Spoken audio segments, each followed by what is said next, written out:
Hey guys, welcome back to the channel. So today we got a 2018 Volvo XC90 on the lift and we're going to be doing some rear brakes. So let's begin. Alright guys, the first step where I like to start on these is you're going to have a little screw here that's holding the rotor. You're going to want to take this off. This one is a torque style on this one. It's really easy to come off, but if it's older and the car's been on the road for a while and there's corrosion, do anticipate to fight it a little bit. They don't come off as easy as this one did. This one only has around 30,000 miles. The next step that we're also going to do after you remove that screw, let me kind of zoom you guys in here, see if you guys can get a better shot of it, is we're going to be removing our little spring that's on the caliper. This is there to hold the caliper into place. Now, there's no real exact way to remove this, guys. I just try to remove one edge at a time, and you want to be careful so it doesn't pop you and hit you in the face. And once you remove that, the next stage that we're going to be doing is we're going to be messing with the parking brake motor. Now this car has a electronic parking brake, and I'm going to show you guys how to do this manually. Now I do have a scanner that can retract the motors for this particular job. However, I'm going to show you guys the manual way of doing it because more than likely you guys are not going to have the particular scanner to be able to do this. So let me get you guys set up and I'll show you the process. Alright guys, so I got you guys set up in the best possible position here. Can't really show you exactly in the back here, but what we're going to be doing is we need to remove our electric motor to be able to spin the caliper backwards to be able to release the parking brake on it. And the way that you want to do this and the way you want to begin is first you want to remove this cable that's on this plastic bracket, and you're going to want to remove this little plastic bracket that holds everything into place. It's like a cover on the motor. Let me go ahead and remove that and I'll show you guys the rest of the process. Alright guys, I'm back. I delatched this little cover that they put on the motor. Now, these are very soft, and the second you unlatch them, they want to latch back in. And there's a few of them. You just kind of got to work around it and just get every single one of them unlatched.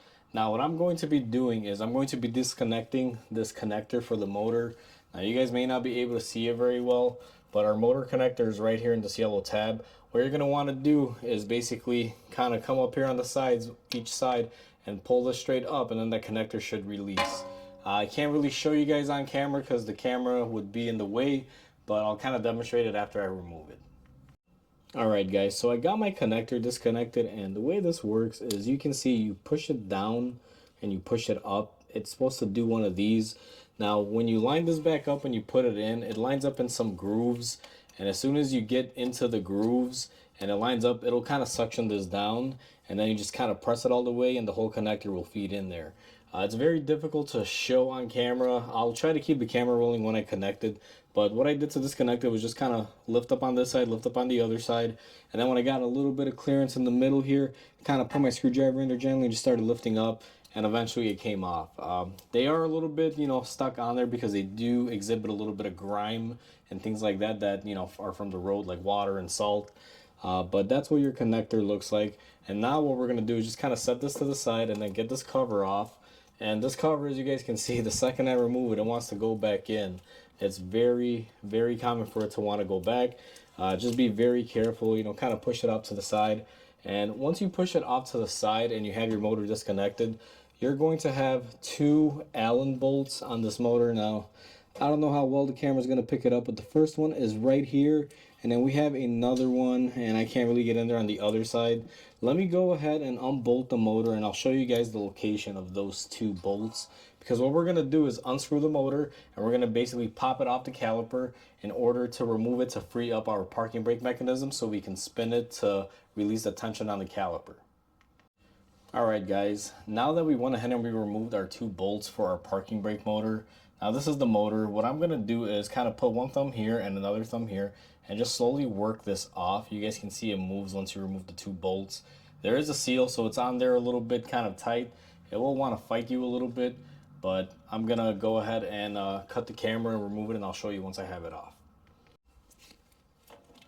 Alright guys, so once you basically kind of work it off, there is an O-ring seal that will be in here that's attached to the caliper.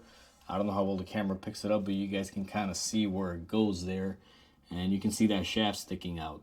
Now, what we're going to want to do to release our parking brake is once you remove your motor and the two bolts are right here and right here, If you're looking at it from the back side, you will see they're basically across from one another. So once we have that taken off, and make sure you put it in a safe place, you definitely do not want to drop it. What you're going to want to do is take a 1/4 inch ratchet. I use a 9mm, and let me get you guys back in there. What I'm going to do is put it on this shaft in the tightening position, and I'm just going to go ahead and ratchet it very slowly until it stops. Now when it stops, you do not want to keep cranking on it. You just simply stop cranking. So let me go ahead and do that off camera. Alright guys, I went ahead and I ratcheted that until it stopped. Now what you're going to want to do is go ahead and remove your caliper pin covers. What they are is just these little plastic covers. They go on the end where the caliper slide pins are. There's one on the top, one on the bottom. You're going to go ahead and remove the cover. Sometimes they're a little tricky. These bottom ones get a lot of dirt in them, but you kind of just get something, kind of poke it in there, pops off. I just use my fingernails, it works. Once we have that off, what we're going to want to do is go ahead and unbolt our caliper pins. Now these also use a Allen. If you have the factory bolts in there, this one is a size 7 Allen head, and all you simply do is just put this in here with your ratchet, and you want to make sure you're in the off position, and you're going to go ahead and just take them off. They're not on there really tight. They don't really fight you unless they're really rotted on there, but I'm going to go ahead and do that up here and on the bottom, and once we have the caliper off, I'll come back with you guys. Once you back out your pin all the way, you'll find that these things are kind of difficult to get off. What I do is take a little screwdriver and I just kind of push it all the way in there, so that way you have clearance to be able to pop up your caliper. And right now at this stage, the caliper will be a little bit tight. And what I do is just take my little screwdriver here and just kind of pull back, just kind of release a little bit of piston pressure. So that way what I can simply do is just go ahead and pull up on the caliper, and I could get off my caliper, and one brake pad will remain intact. The other one is glued on here. Now these outer pads always used to come with glue from the factory, and I'm using factory parts here guys, and the new ones, they do not stick on. There's actually a new clip you're supposed to insert here, ties them together, and then this just kind of stays without gluing it on there. But when we get to that stage, I'll go ahead and show you guys that. So what you're going to want to do, and I'm sorry about the angle guys, I'm doing this kind of on the quicks here. This car it's already late in the day. It's already after 5 o'clock here. I'm supposed to be going home, but they need this car tomorrow morning. So we're going to go ahead and just tap this brake pad off of the caliper. That comes off just like that. And what we're going to do is kind of lay this to the side just for a moment, just so we can gain access to our inner brake pad. And as you guys can see, if you guys are curious, that's the inner portion of the brake pad.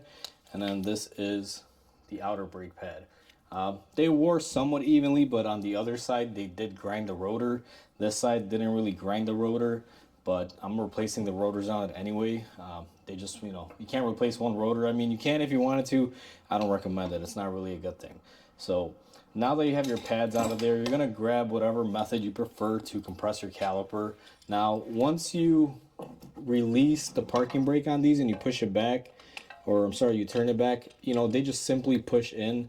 As you guys can see, my piston is retracting effortlessly in there. These are not a turnstile. Once you get your parking brake released, or whether you do it manually like I did for this video, or you do it electronically using a computer, it's virtually the same thing. You just push it in and it goes in effortlessly, unless you have some sort of caliper issue. Now that I have that pushed in, I just kind of want to show you guys in the back here.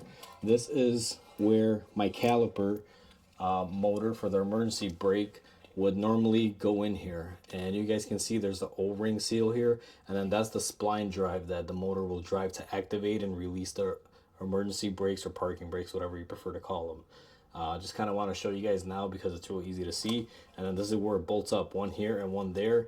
What I like to do before I install the motor, after we're done with the brake job, use a little lubrication on the seal, so that way it slides on easier. This is what kind of fights you and keeps it from coming off very easily, where you kind of got to pry it. So I just want to make note of that. The next stage that we got our caliper prepped, and we're just kind of hang it off here to the side, is we're going to go ahead and remove our bracket. Now this bracket is pretty standard. You got a 16 or 15 millimeter here and another one right below there. Now if you use Volvo factory parts on this, if you buy the rotors from Volvo, they give you new bolts like this. Now these are Loctited in there. They can be fairly difficult to remove.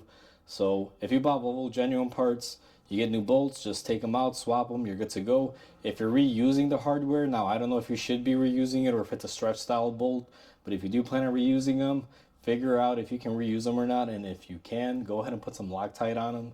I believe it's a red, kind of pinkish color, and maybe red Loctite that they use on them. So I'm going to go ahead and get those two bolts off, and I'm going to get my bracket off, and I'm going to go ahead and clean up my bracket and lube it, and then when I come back, I'll have my caliper bracket ready, and then we're going to go ahead and remove the rotor. Alright guys, I went ahead and I got my bracket loosened, so I'm going to take off the bolts, and I got new ones, so these are trash, they're garbage. And you're going to want to lift up on your bracket, get it out of the way, and normally you would hit your rotor for it to come off. Now in this scenario, because I used my impact gun to get them off, my rotor actually got loose, but normally you just want to hit it here if you're not really saving it. If you're going to reuse it, you want to hit it on the head. So let me get this off and swapped out.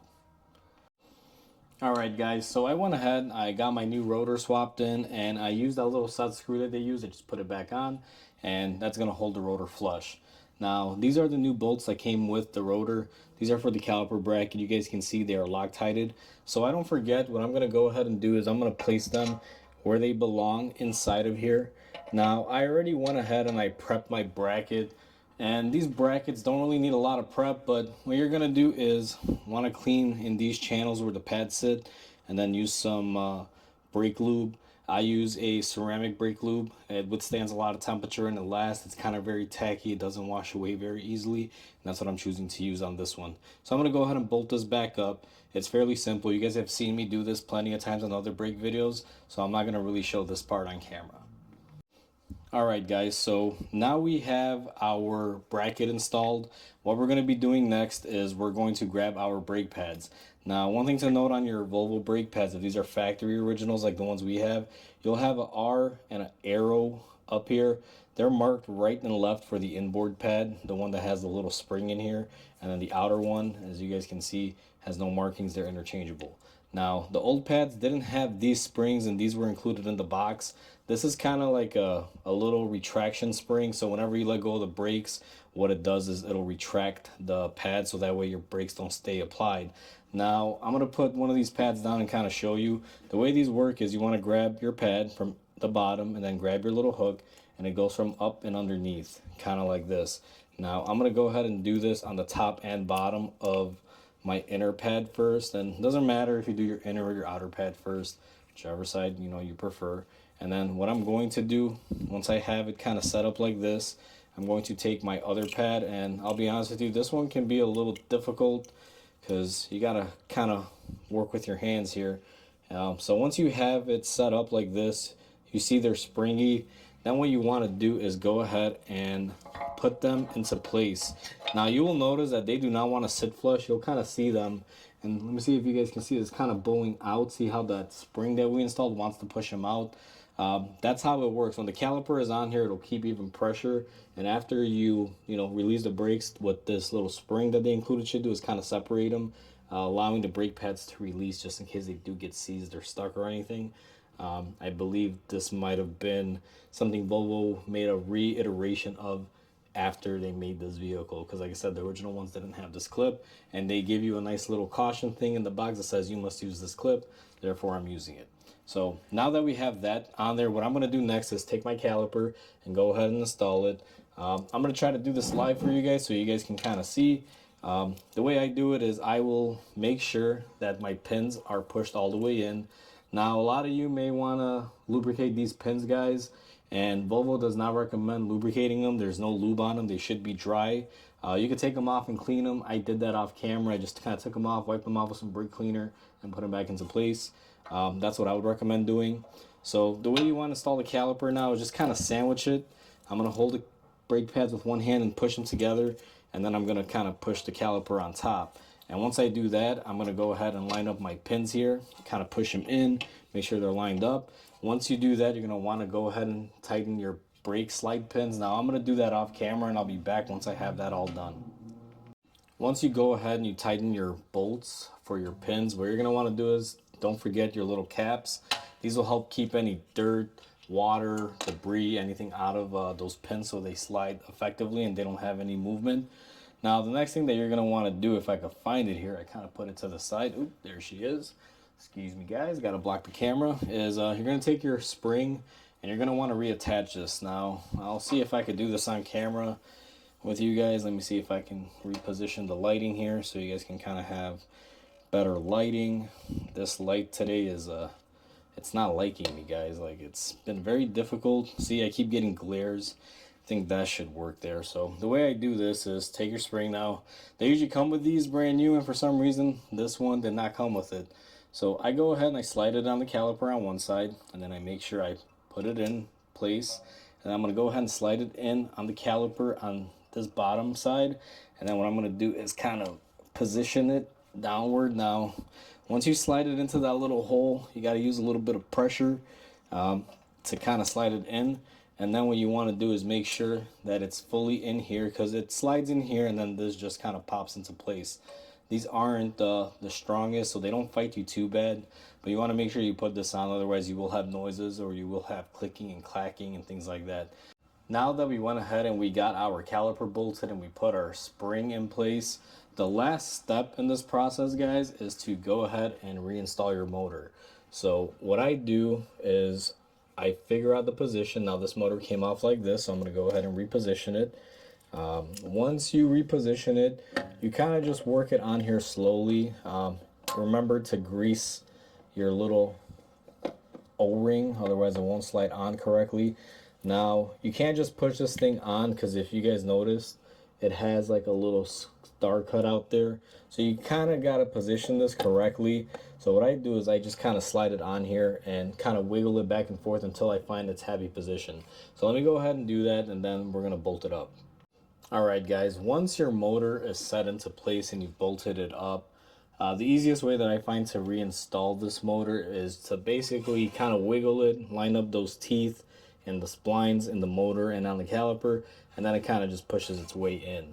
What I'm going to do next, and sorry I got to block the camera here for a second, is you're going to go ahead and take your little plastic cover that was on the motor that is probably the most annoying part of this job. This thing just fights you. It's like a plastic wire holder that they put on there. You could probably remove it all the way if you declip this, but I don't want to take a risk of, you know, breaking plastic pieces, so I just kind of leave it attached and work around it. So let me take this guy, and I'm sorry if I'm hitting the camera there, is I'm going to go ahead and reattach it before I make my final connections to my motor. It easily snaps into place just like that, and then we're going to take our speed sensor wire and clip it back in.